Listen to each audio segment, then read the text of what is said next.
지금 오신 손님은 이상식 충북도의회 의원입니다. 안녕하세요. 네, 안녕하세요. 네, 대변인도 맡으셨네요.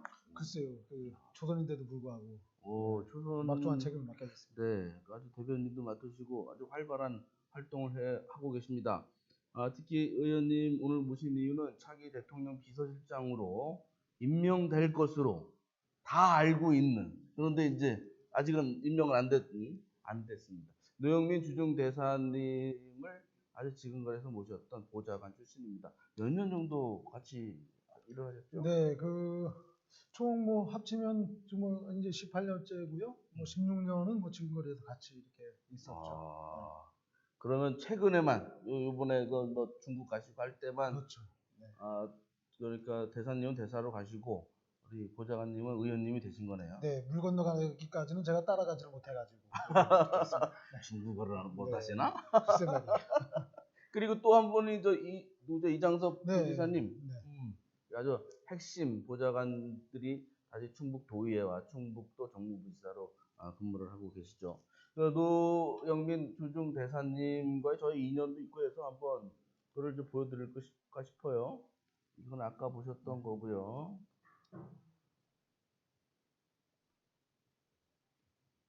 제가 이게 지난 7월 네, 주중 한국 대사관을 방문해서 당시 이제 대사님하고 인터뷰했던 장면입니다. 저보다 대사님과 더 가까우신 것 같아요. 저는 한 번도 못 가봤습니다. 그래. 네. 제가 아마 들어가서 인터뷰한 거는 충북에서는 당연히 유일하고 전국적으로도 드문 일이 아닐까 싶어요. 네, 좀 날씬해지셨더라고요. 네. 그리고 이제 이렇게 용등호약 잘 되라 이런 거를 써주시기도 했는데 이런 기운을 받으셔서 이번에 이제 한국으로 대통령 비서실장으로 올 가능성이 높은 것으로 보입니다. 그렇게 이제 그런 인연을 조금 이제 떨어져 있었는데 다시 모시기는 어렵고 이제 의원 생활을 하셔야 되니까, 그죠? 네. 그러나 몸이 같이 있어야만 모시는 건 아니고요. 네. 어쨌든 심정적으로 저도 지금 이제 정치를 하고 있지만 그 정치적인 철학이나 이런 것들은 우리 노영민 대사께 많이 이제 좀 물려받았다 이렇게 좀 생각할 수가 있겠죠. DNA를 많이 좀 나눠겠죠. 네, 그렇죠. 그러겠습니다. 요번에 노영민 대사님이 대통령 비서실장이 된다면 어떤 이유로 이제 그렇게 되는 건가요? 글쎄요, 대통령과 개인적인 어떤 믿음, 신뢰 관계는 전 국민이 아마 다 아시는 것 같고요. 그런 신뢰를 쌓아가는 과정에 대한 진정성, 네. 그런 것들을 좀 대통령께서 인정을 하셨다. 저는 이렇게 봅니다. 오랫동안 우리 노 대사님하고 함께 있으면서 제가 이제 느낀 점이고요. 이분이 일단은 구김이 없다. 그리고 거짓이 없다. 네, 그리고 굉장히 좀 정치인답지 않게 좀 인상은 좀 차갑습니다. 근데 이제 정치인이 다 이렇게 그냥 우리 속된 말로 기생오래비처럼 그렇게 할 수는 없는 거 아닙니까? 그러니까 이분은 참 진짜 인상에 보이지 않는 마음 깊이에 잔잔한 솔직함이 있다. 그런 것들이 좀 인정받지 않았나 저는 이렇게 봅니다. 그리고 이제 문재인 정권 창출에 가장 혁혁한 공을 세웠다고 해도 과언이 아니죠. 후보 비서실장도 하신 거죠. 네. 그래서 맨 처음에 정부가 들어서자마자 비서실장이 될 거라고 다들 예상을 했는데 좀 의외였어요. 그것 또한 또 우리 노 대사님의 또 진정성이 아닌가 싶습니다. 처음에 우리 정권이 좀 출발을 하면서 좀 우여곡절이 많았지 않습니까? 사실 이제 우리 전국 자체에 진짜 이렇게 큰 요동이 있었고 이제 그런 과정에서 측근으로서의 진정성 이런 것들을 처음에 좀 보여주지 않았나 그런 생각이 듭니다. 저는 개인적으로는 당시에 좀 아쉬움은 좀 없지 않아 있지만 그것도 굉장히 좋은 선택이셨다. 노영민 다운 선택이셨다. 이렇게 좀 보고 있습니다. 네, 이제 와서 보니까 그런 게 아니라 그때도 그렇게 생각하신 거 맞죠? 네. 네, 좋습니다. 지금 전국적인 상황, 전국 국정을 어떻게 비서실장이 되면 할 것인지에 대해서는 그거에 대해서 얘기할 분들이 많고 노영민 대사님이 여기에서 청주에서 국회의원을 3번 했었지 않습니까? 네. 지금은 아니시지만 그래서 비서실장이 된 이후로 지역의 정치계는 어떻게 변화가 있을 것인지, 뭐 주도를 할 건지 아니면 어떤 시대적 변화와 맞물려 가지고 같이 갈 것인지가 되게 궁금해요. 그래서 특히 이제 요새는 그 신진 세력들이 우리 저 이 의원님 같이 젊으신 분들이 정치 일선에 다시 나서는 그런 형태를 이제 보이고 있는데 앞으로 노 대사님이 오시게 되면 충북 청주 지역의 정치 지형은 어떻게 보십니까? 민주당은 먼저. 글쎄요, 그 노대사가께서 이제 그 비서실장으로 가시고 원래 이제 총선 복귀를 좀 많은 분들이 네. 좀 그 기대하시고 예측도 이렇게 좀 해보셨는데 일단 좀 한 자리가 이제 빠졌습니다. 그러면 이제 그 자리를 또 누가 채워갈 것이냐라는 것들이 있는데 사실은 뭐 비단 그 대사님께서 빠지신 그 한 자리가 문제는 아닌 것 같아요. 충북이 저는 개인적으로 그 이렇게 전체적으로 보면 충북이 그동안 좀 인물을 키우지 못했다. 네. 지금 이제 총선이 이제 내년으로 다가왔습니다. 네. 그리고 이제 각 지역의 선수들을 이제 저희가 이제 그 언론부터 시작해서 이렇게 네. 뽑아보기 시작하죠. 네. 네. 선수들은 뭐 그래도 숫자적으로는 뭐 좀 적잖게 뭐 있는 것 같습니다만 실제적으로 우리가 좀 공감할 수 있는 그 선수들, 후보들이 네. 과연 얼마만큼이냐 이런 점에서 보면 좀 아쉬움이 많죠. 그래서 좀 이런 그 차제에 뭐 여러 가지 뭐 그 이제 그 신후 그러니까 좀 이렇게 경험이 있으신 분과 그 새롭게 이제 그 어떤 그 좀 정계에 진출하시는 분들이 좀 조화를 이뤄서 좀 세대 교체를 이루자 이런 것들도 있는데 그 또한 좀 그 여의치는 좀 않은 것 같아요. 그렇죠. 그러게요. 그죠. 세대 교체기는 이제 자주 나오는데 지금 말씀하신 대로 그런 신진 세력에 뭐 실력 있는 자가 또 누가 있느냐. 뭐 그렇게 하다 보면은 또 그러면 뭐 차기에도 그나물의 구박 사선 의원이 오선하고 그래야 되는 겁니까? 저는 또 이렇게 봅니다. 그 사선 의원은 또 사선 의원대로의 또 장점이 있습니다. 네. 사실은 선수가 많다. 좀 아니면 연세가 들었다. 그래가지고 뭐 정치를 뭐 이제 좀 이제 그만하자 그런 것들이 아니라 실제적으로 뒤에 후진이 그것을 충분히 대신할 수 있는 후진들이 충분하다면 뭐 좀 그 이렇게 좀 그 이선으로 후퇴하시는 것도 괜찮지만 지금 이제 그 충북이 아까 말씀드렸지만 지금 인물이 없습니다. 인물이 없는 데서는 좀 우리 좀 중진 의원들께서도 좀 한 일정 부분의 역할을 좀 해주시고 새롭게 거기서 인물을 좀 키워나가는 그러한 전략도 장기적으로 좀 필요하겠다. 좀 뭐 이렇게 봅니다. 그게 차기 총선 때 후보가 어떻게 될지는 그 신진 세력의 이제 힘이 어느 정도 있냐, 또 그때 당시에 정치 상황, 뭐 어떤 비전 여러 가지를 종합적으로 판단해 보고 그걸 고려해 봐서 결정이 되겠네요. 네. 지금 사실상 이렇게 보면 그 뭐 저희 당도 그렇지만 뭐 그 야당도 그렇습니다. 자유한국당도 그렇고 여야 막론에서 인물이 없다. 네. 이것은 아마 그 정치계에 계신 분들 모두에 다 좀 생각일 테고요. 어쨌든 그 좀 무언가 좀 그 충북에 그 새로운 동력, 좀 새로운 활력소가 좀 필요할 때다. 그래서 좀 일정 부분이라도 좀 그 신진 세력들이 좀 그 왔으면 하는 기대들을 아마 그 도민 전체가 다 갖고 계시는 생각인 것 같아요. 그럼 좀 더 구체적으로 이제 따져보겠습니다. 지금 노영민 의원님이 지역구로 있었던, 그러니까 흥덕이죠. 지금 이제 도정환 장관님이 이제 장관과 의원을 같이 하고 있는데, 그러면 도정환 장관께서 현재 그 위원장이고 의원인데, 차기도 그러면 한다는 건가요? 그거 뭐 모르는 거죠? 글쎄 제가 도의회 대변인이고요. 이제 도종환 의원 대변인이 아니라서 제가 뭐 이렇게 솔직하게 다 말씀을 못 드리겠는데 그 정치는 여러 가지 그 상황 조건에 맞게 그때그때 좀 달라질 수 있다고 보여집니다. 그런 측면에서 보면 뭐 이번의 변화도 우리 도종환 장관이 좀 선택할 수 있는 어떤 그 방법에 좀 다양성은 좀 열려 있다 이렇게 보고요. 실제 좀 지역에 인물이 없는 그런 상황에서 지역에 기존에 있는 인물조차도 애써 사장시킬 필요가 있겠느냐 하는 생각도 분명히 있습니다. 그리고 아까 그 초대에 말씀드린 것처럼 우리 뭐 사선 의원님들도 많이 계십니다. 그 사선 의원님들이 가지고 계시는 그 장점들 또 우리가 좀 계승해야 될 건 계승하고 계승하지 못할 바에는 오히려 그분들한테 효율적인 어떤 그런 그 좀 그 정계 활동을 좀 기대해 볼 수도 있겠다. 이렇게 좀 생각을 합니다. 그 도정환 장관님은 뭐 하도 그 언론에 보면은 뭐 장관이 끝나면 안 한다는 얘기도 나왔고 그게 아니라는 말도 있고 뭐 차기한 도교감 후보로 뭐 갈 생각이 있다는 썰도 있고 여러 가지 말이 많아요. 그 흥덕구가 어떻게 좀 좌충우돌합니까? 아니면 뭐 안정적입니까? 사실 그 부분에 있어서는 조금 아쉬운 부분은 없지 않아 있습니다. 사실 그 충북에 8개 이제 그 국회의원 선거인데 그동안 이제 저희 당내에서 보면 흥덕구가 나름대로 제일 조직력이 강했다. 네. 그리고 당원들의 어떤 결속력이나 그 중앙당의 어떤 정책이 일반 그 시민들한테 전달되는 과정들도 굉장히 말끔했다, 좋았다. 뭐 이제 이런 것들이 있었는데 그런 것들은 좀 많이 좀 퇴색된 것 같습니다. 그래서 당에서도 많이 아쉬워하는 부분인데 그런 부분들은 좀 저희가 다시 이제 좀 심기일전하고 워낙에 이제 그 좋은 그 분들이 많이 있습니다. 그 당내 그 네. 흥덕구에도 보면 그래서 그분들이 다시 의기투합하면 좋은 결과를 내올 수 있다 이렇게 보고요. 아마 뭐 우리 또 도장관님 교육감 얘기는 저도 이게 듣느니 사실상은 이제 굉장히 처음인데요.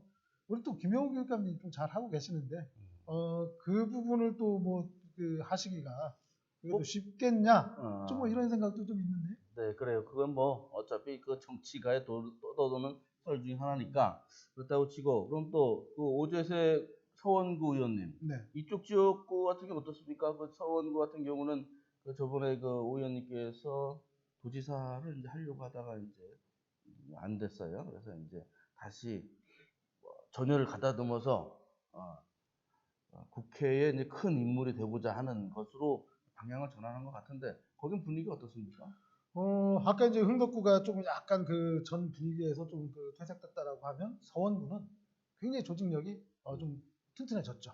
그래서 거기는 좀 정치는 그렇습니다. 이렇게 우리가 뭐 정치는 생물이다, 뭐 사람 움직인다 그러는데 실제적으로 상황이 사람 움직이는 것보다 거기에서 정치 구성원들이 좀 사람 움직이고 역동성이 있어야지만 이 정치가 재밌고 정치 본연의 의미를 찾을 수 있다. 그런 측면에서 보면 서원구가 굉장히 또 열심히 좀 잘하고 있는 것 같습니다. 상당히 긍정적이신 부분을 많이. 네, 제가요 여기서 얘기할 수 있는 것도 좀 한계가 있는 거 이해하시겠죠? 뭐 충분히 이해합니다만 그래도 말씀 잘하시네요. 또 남았습니다. 청원구 현재 의원님 지역구입니다. 거기도 이제 뭐 5선을 이제 노리셔야 되는 이제 부분인데 청원구도 그 젊은층도 많고 뭐 그런데 거기는 지역구 상황이 어때요? 그러니까 이렇습니다. 전체적으로 보면 청주 선거구 전체가 좀 분위기는 좋아졌다.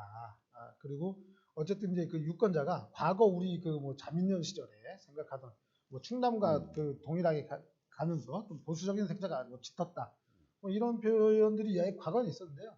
지금 우리 유권자분들이 좀 판단하는 그런 생각이나 깊이가 예전과 다르다. 많이 좋아졌고요. 우리 또 변재일 의원님 같은 경우는 저희가 꼭 따라붙는 수식어가 있죠. 그래도 똑똑하다. 그래서 차관 출신이시니까. 일단은 뭐 거기도 과거에 보면 좀 조직적인 부분이나 좀 아쉬운 부분이 있었는데 그때는 이제 좀 농촌 지역, 예전에 청원 지역이셨지 않습니까? 변재일 의원님께서. 그러나 이제 청주 청원이 통합되면서 그런 부분들도 좀 많이 만회를 하고 그리고 워낙에 이제 똑똑하다. 뭐 이런 어떤 개인적인 이미지를 바탕으로 해서 좀 뭔가 주변 환경들도 좀 나아지고 있다. 뭐 이렇게 좀 바라볼 수가 있겠습니다. 지금 저희가 이제 청주 민주당의 지역구를 가지고 이제 얘기를 나누는 이유는 노영민 주중대사가 조만간 비서실장으로 오게 되면 이게 지역 정치에 어떤 영향을 미칠 것이냐. 차기 선거구도 우리나라 정치 정계 개편이라든가 이것에 대해서 전망해 보기 위해서 그런 건데요. 이제 가장 이제 재미있는 것이 있죠. 민주당 입장에 상당구 여기는 현재 현역 의원이 없잖아요.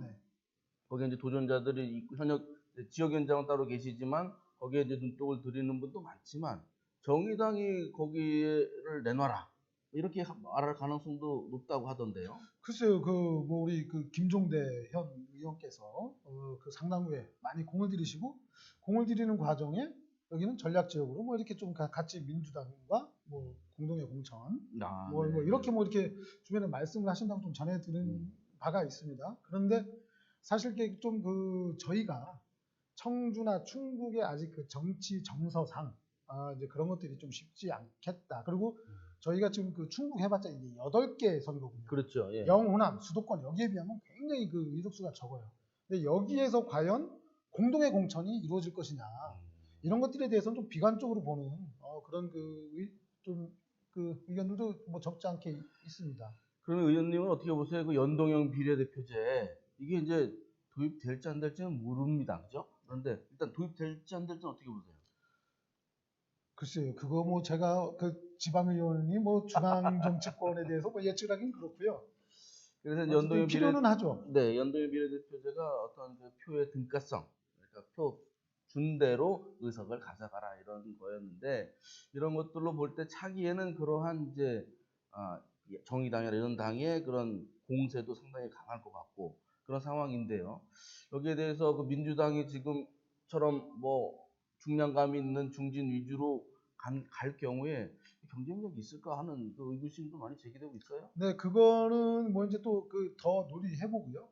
거기에 따라서 또 뭐 이제 선거는 정책으로 그 도민들한테 보여지기 때문에 사실상 이제 구도가 이제 그 좀 정책적인 어떤 그 좀 그 디테일이 좀 더 강화되겠죠. 이제 그 선거 제도가 바뀌면. 근데 이제 저는 그 연동형 비례대표제는 뭐 저는 개인적으로 분명히 뭐 그 동의합니다. 뭐 필요하죠. 그 주민들의 어떤 사표 방지나 이런 측면이 좋은데 그 좀 선결 조건이 좀 필요하겠다 이런 생각을 합니다. 제가 이제 지방의원이기 때문에 자 우리 그 민주주의의 꽃은 지방자치라고 얘기를 합니다. 네. 근데 지방자치가 발전할 수 있는 요소들은 논의를 하지 않아요 국회에서. 이번에 뭐 2월달에 이제 지방자치법이 일부 개정된다고 하는데 사실 이런 부분들에 대해서 좀 속도를 내고 그러면 그런 다음에 어떤 국회 권력의 확대 이런 것들을 좀 가져가야 되는데 자꾸 우리 좀 의원님들께서는 국회 권력의 확대만을 위해서 민주주의의 꽃인 지방자치 진짜 이게 지역 정치 이런 거에 대해서는 너무 좀 이게 좀 소홀히 하는 거 아니냐. 그래서 좀 그 정책의 추진, 그 법의 추진에 있어서는 좀 상호 좀 그 관계 속에서 추진하는 게 낫겠다. 네, 상당히 일리 있는 말씀인데 지방분권, 지방자치를 먼저 해야 되는데 국회 권력만 가지고 자꾸 쪼개기식으로 그렇죠. 나눠 먹기식으로 그 의원수를 늘린다고 이렇게 말씀하셨는데 의원수가 늘어도 그 예산이나 보좌진수는 그 안에서 하겠다. 사실 그거에 대해서 뭐 방법은 그렇게 얘기할 수 있지만 그거에 대해서 믿는 우리 국민들은 많지 않습니다. 한 1년 이내에 다시 현재대로 복원될 것이다. 그러면 결국 인원만 늘은 거 아니냐. 뭐 이제 이런 건데요. 실제 거기에 대해서 또 진정성을 보여주실 건 보여주셔야 되지만 또 지방자치에 대해서 만들 거. 그러니까 권력의 분산이에요. 지방자치와 중앙정치, 지방정치와 중앙정치의 권력의 분산 속에서 우리 도민들이, 국민들이 얻어갈 것들, 그리고 거기에 봉사해야 될 것들이 이게 분배가 되어져야 되는데 이거는 그냥 그 제도적으로만 지방자치를 남겨놓은 격이 돼버린 거죠. 그래서 좀 앞뒤가 좀 안 맞는 것도 없잖아 있다. 이 과정에서 제가 하나 더 궁금증이 생겼는데요. 네. 그래서 정권이 바뀌었는데 민주당 잘하고 있습니까? 일단 그 지금 전체적으로 이렇게 좀 평가하기에는 좀 시기가 좀 그 이르긴 하죠. 그러나 좀 첫 출발과 지금 이제 중간에 좀 약간 좀 많은 분들이 좀 그 아쉬움을 좀 토로하시는 분들도 적잖게 계시는데요. 그런 것들은 그 저는 뭐 이제 이런 얘기 있으면 그럽니다. 오르막이 있으면 내리막이 있고요. 내리막이 있으면 또 오르막이 있습니다. 근데 그 내리막의 폭을 얼만큼 가질 거냐. 그 내리막의 폭은 서로가 의견을 나누면서 의견의 충돌이 되면서 새로운 발전을 모색하는 그러한 과정이다. 이렇게 봅니다. 그래서 이 좀 그 요즘에 이렇게 얘기되는 좀 아쉬운 부분들은 더 나은 발전을 이루기 위한 하나의 진통이고 과정이다. 이렇게 보고 있습니다. 그래서 저는 일단 뭐 지금 어떻게 잘했느냐 못했느냐 잘하느냐 못하느냐 이렇게 평가하기보다는 잘할 것이다라는 믿음은 이미 갖고 있습니다. 네, 알겠습니다. 그 뭐 지역구 얘기하다 보니까 좀 더 하죠 뭐. 네, 뭐. 그 중부권하고 또 남부권 여기는 굉장히 약해요.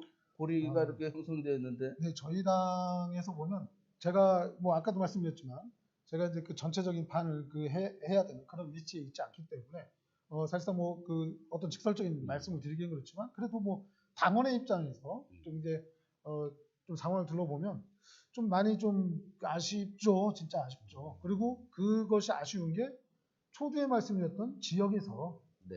인물을 키워내지 못했다. 그러니까 저희가 늘 그렇게 얘기합니다. 도세가 약하다. 뭐 국회의원 수가 적다. 근데 실제적으로 적은 수가 나가서 큰 힘을 낼 수가 있습니다. 그런데 저희가 좀 만들어내는 그동안의 그 도민들이 그리고 어떤 그 도의 정서가 이런 좀 키워내는 우리 인물들이 좀 다소 좀 약하지 않았나. 그래서 지금도 아까 말씀드린 것처럼 우리 당이나 야당이나 좀 인물난에 좀 이렇게 봉착해 있는 것 같다. 이런 생각을 합니다. 왜 인물 여기 번듯한 분이 있는데 이렇게 인물 아니라고 스스로를 낮추시나요? 이거 뭐 DNA도 물려받았는데 차기에다 도전하겠다. 지금 말씀을 하세요. 그거는 뭐 일단은 맡겨진 일에 충실해야 되는 겁니다. 왜 우리 노영민 대사 뭐 얘기가 이제 어차피 주제가 거기에 있는데 제가 노영민 대사께 딱 그분을 보면서 한마디로 처음에 만났을 때 들은 얘기가 있습니다. 10년이 지나도 20년이 지나도 그리고 정치를 한 번만 하든 두 번 하든 영원히 정치인으로 기억되고 싶다. 다만 정치꾼이라는 소리는 절대 듣고 싶지 않다. 진정성 있게 하겠다. 이 말씀이 있었는데요. 그 말씀이 저한테도 아직 이렇게 있습니다. 그리고 그 진정성이라는 건 뭐냐면 그때그때 맡겨진 그 상황에 최대한 충실한 거. 그러니까 자기의 어떤 입신양명보다는 일단 맡겨야 그러다 보면 뭐 또 뜻이 있으면 길이 열릴 수도 있겠지만 그 길은 지금 생각할 건 아니다.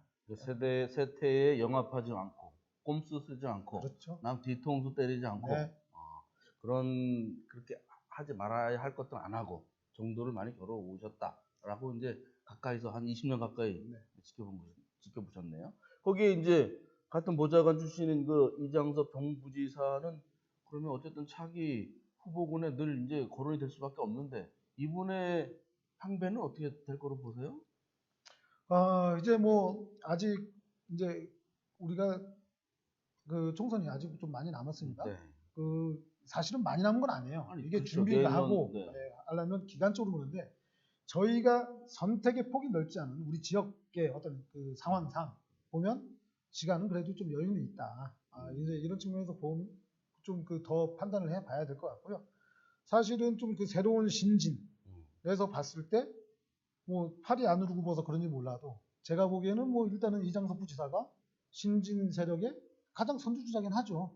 가장 앞서 있습니다. 그리고 뭐 능력으로 보나 그동안 어쨌든 간에 그래도 정치 를 좀 같이 함께 하면서 주변의 인간관계를 보나 뭐 가장 앞서 있고요. 어쨌든 그런 분들이 좀 그 나서야 되는데 이분이 언제 어떻게 나서야 될지는 사실 뭐 제가 뭐 강제할 수도 없는 거고 그런데 물 흐르듯이 요새 자주 전화 안 해요?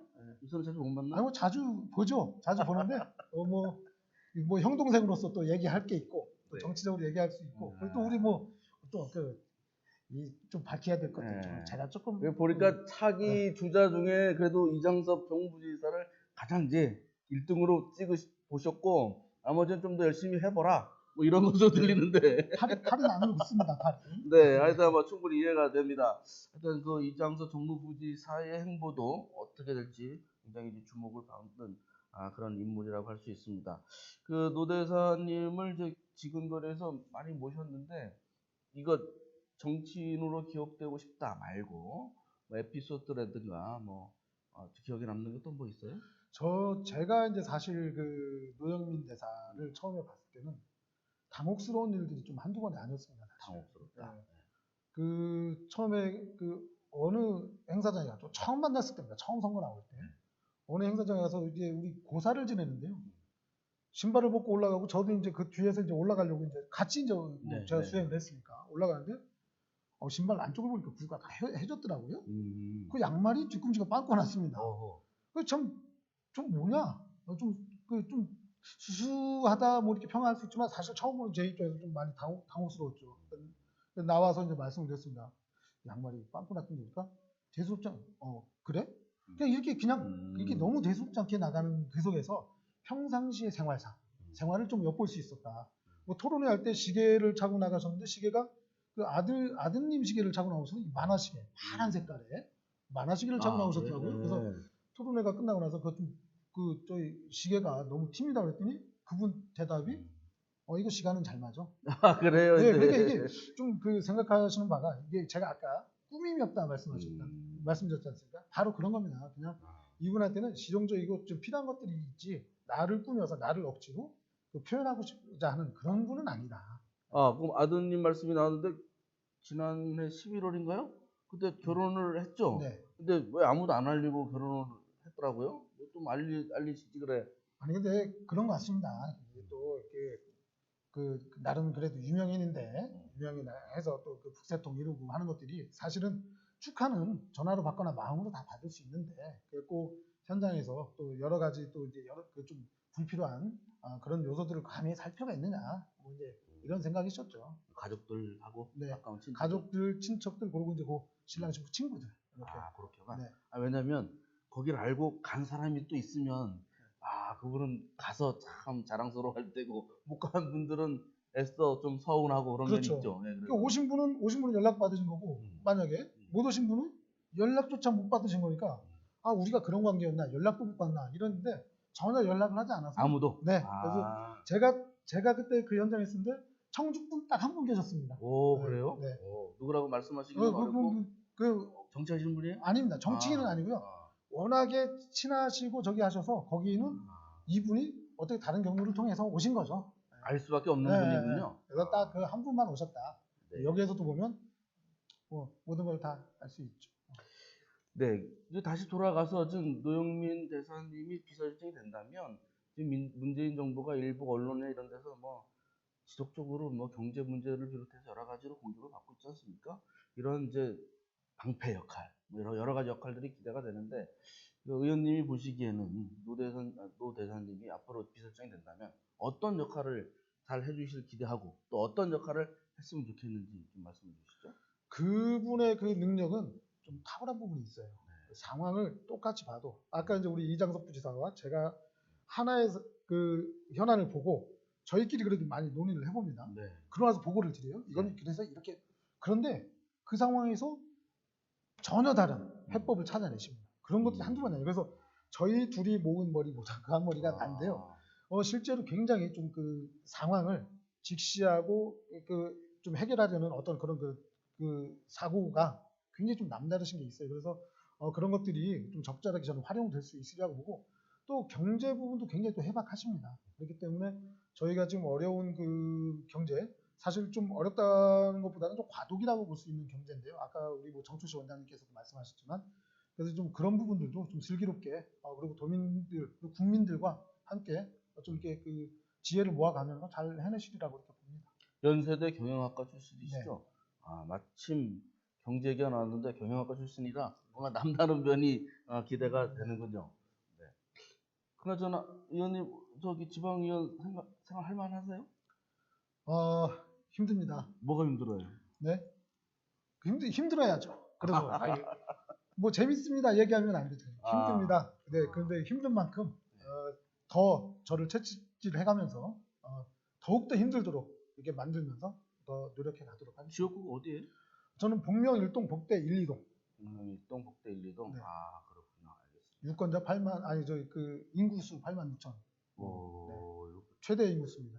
굉장히 많네요. 네. 아, 네. 알겠습니다. 그 노영민 주중대사의 복귀가 임박한 가운데 지금 아주 핵심 측근이었던 이상식 전 보좌관, 지금 충북도의회 의원을 지내고 계십니다. 이분과 함께 노 대사님의 그 뭐 인간적인 면도 받고 앞으로 전국 운영을 어떻게 할지 전망도 해봤습니다. 우리 앞으로 노 대사가 비서실장이 된다면 어떻게 할지 잘 지켜보는 그런 계기가 된 것 같습니다. 오늘 나오셔서 고맙습니다. 네, 고맙습니다. 네, 감사합니다.